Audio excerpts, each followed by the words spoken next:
के बाहुबली का कहना कि कांग्रेस में अस्वस्थता है। अशोक चव्हाण की बात कर रहा हूं। और नंदुरबार से पद्माकर वड़वी आ गए तो बहुत बड़ा होल हो जाएगा वहां महाविकास अघाड़ी में। नहीं, इस बीच महाराष्ट्र में महायुति यानी एनडीए गठबंधन से जुड़ी एक और खबर आ रही है। दावा किया जा रहा है कि बीजेपी महाराष्ट्र में 48 में से 34 सीटों पर चुनाव लड़ेगी। शिवसेना के शिंदे गुट को 10, एनसीपी के अजीत पवार गुट को 4 सीटें मिलेंगी। हालांकि अभी तक इसका औपचारिक ऐलान नहीं हुआ है। हाँ, न्यूज 18 से बात करते हुए देवेंद्र फडणवीस ने, जो महाराष्ट्र के उप मुख्यमंत्री हैं, उन्होंने कहा था कि पिछली बार से ज्यादा सीटों पर बीजेपी लड़ेगी और पिछली बार से ज्यादा सीटें जीत कर भी आएगी। इशारा करीब 30 सीटों का था, लेकिन अब तो ये 4 ज्यादा आगे बढ़ गया।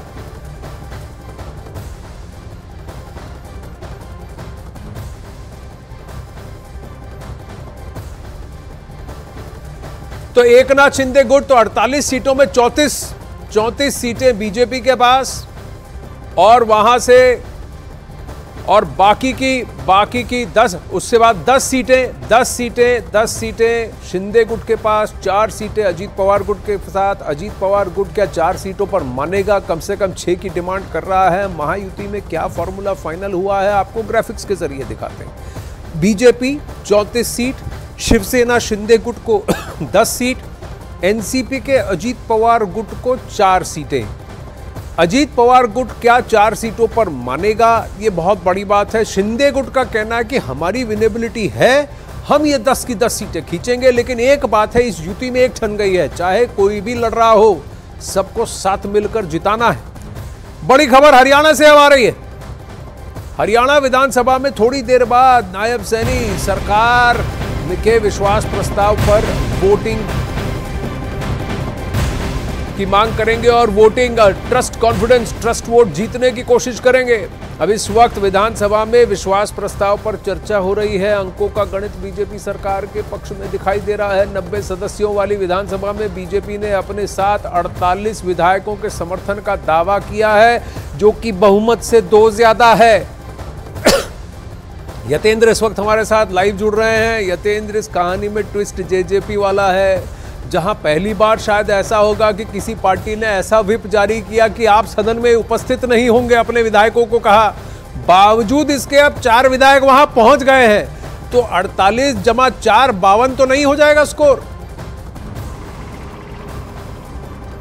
देखिए, बिल्कुल जो 4 विधायक जेजेपी के पहुंचे हैं, उसके संकेत कल ही मिल गए थे जब शपथ ग्रहण समारोह में ये चारों विधायक वहां पर पहुंचे थे। जबकि दिल्ली में विधायक दल की बैठक बुलाई थी, वहां पर ना पहुंचकर ये शपथ ग्रहण समारोह में नजर आए, और तभी से माना जा रहा था कि जेजेपी में 2 फाड़ हो गई और बीजेपी के पाले में ये 4 विधायक आ गए। और अब व्हिप जारी करने के बावजूद भी ये विधानसभा में पहुंचे। हालांकि व्हिप जारी होता है कि जो भी विधानसभा सदन की कार्रवाई होती है उसमें भाग लेने के लिए अनिवार्य रूप से पहुंचे, लेकिन यहाँ पर व्हिप जारी किया गया था कि अनिवार्य रूप से उपस्थित नहीं होना है विधानसभा में। और जो हिसार की रैली है जेजेपी की, वहां पर सभी विधायकों को बुलाया गया था, लेकिन वहां पर ना पहुंचकर उस व्हिप का उल्लंघन करके चारों विधायक पहुंच गए। यानी कि साफ तौर पर जितनी संख्या बीजेपी को चाहिए उससे कहीं ज्यादा संख्या उसके फेवर में नजर आएगी, और विश्वास मत के दौरान किसी भी तरह की कोई दिक्कत बीजेपी के लिए नहीं है। जी हाँ, ट्रस्ट है, विश्वास है, मत भी है। अब आप देखिए, अमूमन व्हिप में कहा जाता है आओ आओ, आज व्हिप में कहा गया मत आओ, फिर भी पहुंच गए। हरियाणा में हलचल चल रही है सियासी। अखाड़ा में लेते हैं एक ब्रेक।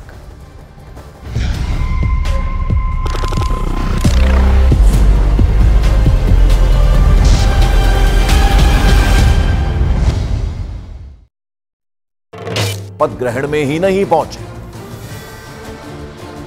तो अनिल विज जो है, उन्होंने अपना बायो चेंज किया। उन्होंने उसमें पूर्व लिख दिया, अपने जो डेजिग्नेशन है उसके साथ साथ, और साथ ही उन्होंने पूर्व गृह मंत्री और स्वास्थ्य मंत्री में भी पूर्व लिखा। और साथ ही उन्होंने ये भी कहा कि जो उनकी नाराजगी है वो उस वक्त और ज्यादा साफ हो गई जब नई सरकार का जब शपथ ग्रहण समारोह था, उसमें वो नहीं पहुंची। हम आपको दिखा रहे हैं उनका एक्सपोस्ट, किस तरह से उन्होंने मोदी का परिवार तो लिखा है, लेकिन जो उनके डेजिग्नेशन था उसमें उन्होंने x home and health minister of Haryana India लिख दिया। यानी नाराजगी उनकी ऐसे नजर आई। लोकसभा चुनावों से ठीक पहले हरियाणा को नायब सिंह सैनी के रूप में नया सीएम मिला है और आज नायब सिंह सैनी को बहुमत साबित करना है। लेकिन इसी बीच एनडीए से अलग हुई जेजेपी हिसार में बड़ी रैली का आयोजन कर रही है। यानी हरियाणा का पॉलिटिकल ड्रामा और तेज हो गया है। हालांकि नए सीएम का दावा है कि बहुमत का चैलेंज उनकी सरकार उसे आसानी से पार कर लेगी, लेकिन हरियाणा से अचानक हुई इस सियासी हलचल ने विपक्ष को जरूर मुखर कर दिया है। और हरियाणा में नई सरकार के गठन के बाद आज विधानसभा का विशेष सत्र बुलाया गया है। सुबह 11 बजे हरियाणा विधानसभा की कार्यवाही शुरू होगी और इसी दौरान हरियाणा की नायब सिंह सैनी सरकार सदन में अपना बहुमत साबित करेगी। ऐसे में दावा यह है कि 48 विधायक साथ हैं, इसलिए बहुमत आसानी से साबित हो जाएगा। नंबर पूरे हैं, यह कहना है नायब सिंह सैनी का, इसलिए कोई भी दिक्कत नहीं है। तो नई सरकार का गठन हुआ, उसके बाद ये विशेष सत्र बुलाया गया है और ऐसे में सदन में अपना बहुमत साबित करना। हालांकि ये दावा किया जा रहा है नायब सिंह सैनी के द्वारा कि 48 यानी वो जो नंबर है मैजिक नंबर से ज्यादा है वो उनके साथ है, तो ऐसे में किसी तरह का कोई भी खतरा नहीं है। तो आज सदन में बहुमत साबित करना है नायब सिंह सैनी सरकार को। कल सीएम पद की शपथ ली है और ऐसे में आज फ्लोर टेस्ट एक तरह से होगा, लेकिन नंबर्स पूरे हैं, इसलिए किसी तरह का कोई खतरा, कोई डेंजर नहीं है। 48 विधायकों का समर्थन पत्र आदरणीय राज्यपाल जी, महामहिम राज्यपाल जी को दिया गया है और कल विश्वास प्रस्ताव भी है, उसको प्राप्त करेंगे विधानसभा के अंदर। आदरणीय मनोहर लाल जी ने जो एक हरियाणा को नई दिशा दी है, एक जो गुड गवर्नेंस का उदाहरण प्रस्तुत किया है, हरियाणा एक हरियाणवी एक, उनका ये खाली शब्द नहीं था, बिना भेदभाव के हरियाणा प्रदेश के अंदर कार्य किया है। तो पूर्व सीएम मनोहर लाल खट्टर की भी तारीफ करते नजर आए। उन्होंने कहा कि नई दिशा और दशा दी है हरियाणा को मनोहर लाल खट्टर। इस बीच बीजेपी का दावा है कि वो 90 सीटों वाली विधानसभा में आसानी से बहुमत हासिल कर लेगी। ग्राफिक्स के जरिए हम आपको दिखाते हैं कि हरियाणा में क्या है नंबर्स का खेल, आंकड़ों का खेल। तो हरियाणा में बीजेपी जो एमएलएज हैं उनकी संख्या 41 है, जिसके बाद बीजेपी को 7 इंडिपेंडेंट जो एमएलएज हैं उनमें से 6 विधायकों का समर्थन सपोर्ट हासिल है। गोपाल कांडा की हरियाणा लोकहित पार्टी भी बीजेपी के साथ है। हरियाणा विधानसभा में एचएलपी का 1 एमएलए है, यानी इन नंबर से, इन आंकड़ों से साफ है कि बीजेपी के साथ 48 विधायक हैं, जो दावा भी कर रहे हैं नायब सिंह सैनी। और 90 सीटों वाली हरियाणा विधानसभा में बहुमत का आंकड़ा 46 है, जिससे कि 2 ज्यादा हैं। तो ऐसे में किसी तरह का कोई खतरा नहीं है नायब सिंह सैनी सरकार को, और आज उन्हें बहुमत भी साबित करना है। और इस बीच कांग्रेस नेता दीपेंद्र हुड्डा ने बीजेपी पर निशाना साधा। दीपेंद्र हुड्डा ने कहा कि हरियाणा में बीजेपी ने चुनाव से पहले ही हार मान ली। दीपेंद्र हुड्डा ने यह भी कहा कि बीजेपी ने यह सब कुछ जनता के गुस्से से बचने के लिए किया है।